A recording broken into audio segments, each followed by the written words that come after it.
ચાલો ફ્રેન્ડ્સ, ફરી આજે આપણે એક નવો વિડીયો લઈને આવી ગયા છીએ તમારા માટે.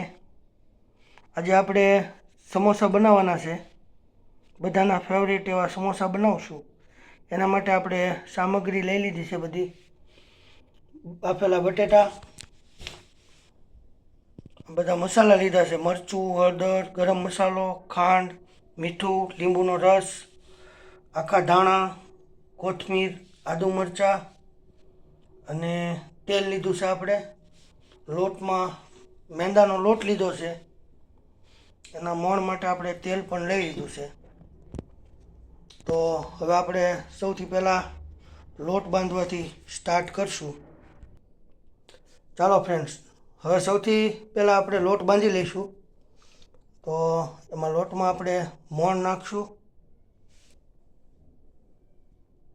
મોણ આપણે હરખું નાખવાનું છે, સમોસાનો લોટ છે એટલે. હવે મીઠું નાખશું અને બંનેને હરખું મિક્સ કરી સરસ એવો આપણે લોટ બાંધી લઈશું.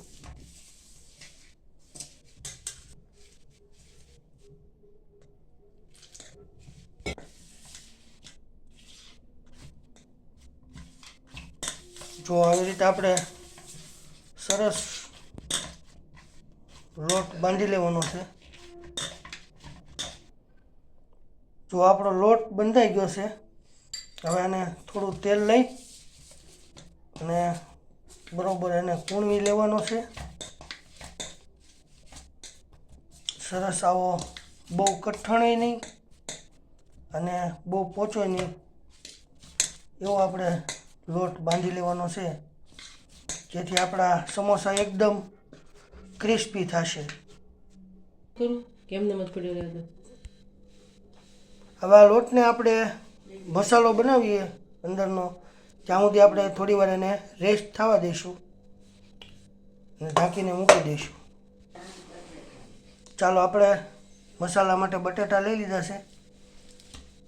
એને આપણે બટાટાનો છૂંદો કરી લઈશું.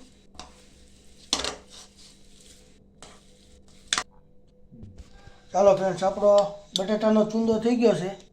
એમાં મસાલા કરશું આપણે. આદુ મરચાં નાખશું, ખાંડેલા. હવે આખા ધાણા નાખશું. આખા ધાણાનો ટેસ્ટ સમોસામાં બહુ સરસ લાગે છે. હવે લાલ મરચું,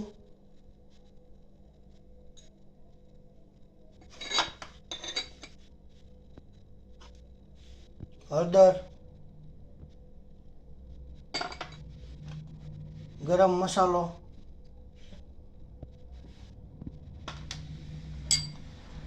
ગળપણ માટે આપણે ખાંડ નાખશું, કોથમીર નાખશું, સ્વાદ પ્રમાણે મીઠું નાખશું અને લીંબુનો રસ નાખશું. આ બધી વસ્તુને આપણે બરાબર મિક્સ કરી લઈશું.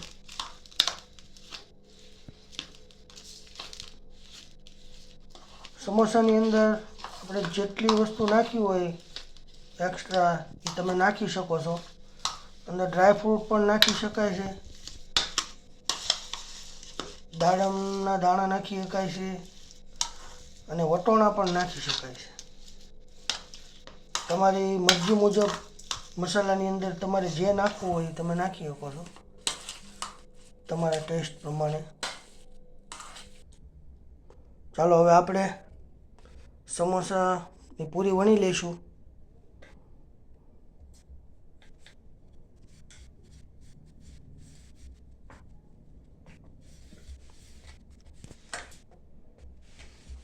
એક પૂરીના બે ભાગ કરી અને આપણે સમોસો વણશું.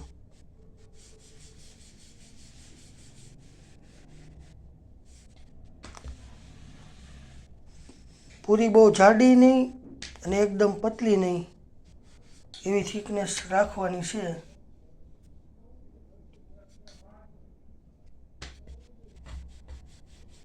જો આવી રીતે આપણે પૂરી એક પછી એક વણતા જઈશું.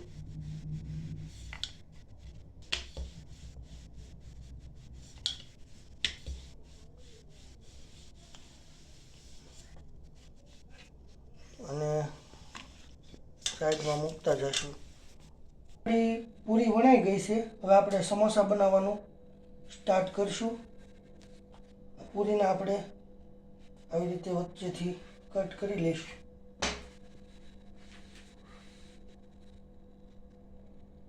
અને સમોસાની પૂરીને આવી રીતે પકડી આપણે પહેલાં એમાં પાણી લગાડી લેવાનું છે.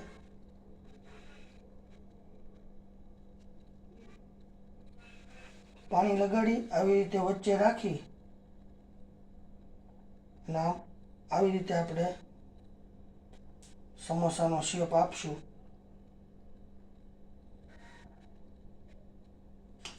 તો એની અંદર આપણે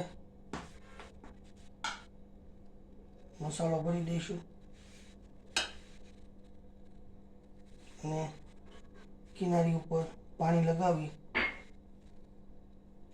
હવે આને આપણે પેક કરી દઈશું. જો સમોસું બનીને તૈયાર છે. જો આવી રીતે આપણે આ સીધી બાજુ પાણી લગાવી દઈશું. પછી એને આવી રીતે રાખી અને આવી રીતે સમોસાનો આપણે શેપ આપી દેવાનો છે. બરોબર પેક કરી અંદર આપણે મસાલો ભરી લઈશું.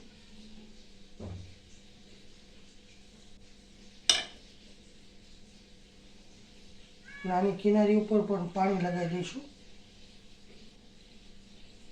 અને પેક કરી દઈશું. આવી રીતે આપણે બધા સમોસા બનાવી લઈશું. ચાલો ફ્રેન્ડ્સ, આપણા સમોસા બધા વળાઈને તૈયાર છે. હવે આપણે એને તળી લઈશું. શું છે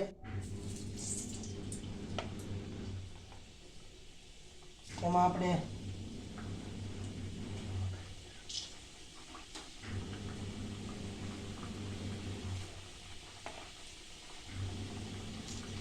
એકદમ મીડિયમ તેલે આપણે સમોસા તળવાના છે. બધા સમોસા આપણે અંદર ઉમેરી દીધા છે.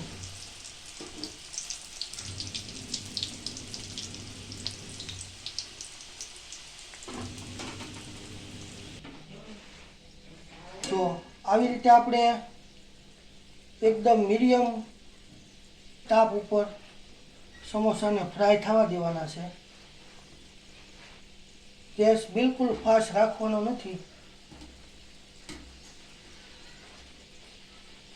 એકદમ સરસ એને આપણે બહારની જેવા જ તે ગોલ્ડન તળી લેવાના છે. ધીમા ધીમા તાપે સરસ એને આપણે તળાવવા દઈશું. જો આપણો સરસ સમોસાનો કલર આવી ગયો છે. એકદમ બહાર જેવા સમોસા. હવે આપણે સમોસાને કાઢી લઈશું. ચાલો ફ્રેન્ડ્સ, આપણા સમોસા ઓલમોસ્ટ તળાઈને કમ્પ્લીટ છે. ચાલો ફ્રેન્ડ્સ, આપણા સમોસા બનીને તૈયાર છે. એકદમ બજાર જેવા. એને આપણે ખજૂર આંબલીની ચટણી સાથે મૂક્યા છે. સમોસા જરૂરથી બનાવજો, ઘરે ટ્રાય કરજો, બહુ સરસ બને છે. જો તમને વિડીયો ગમ્યો હોય તો લાઈક, ફોલો અને શેર કરજો અને કેવા લાગ્યા એ કોમેન્ટ કરીને જણાવજો.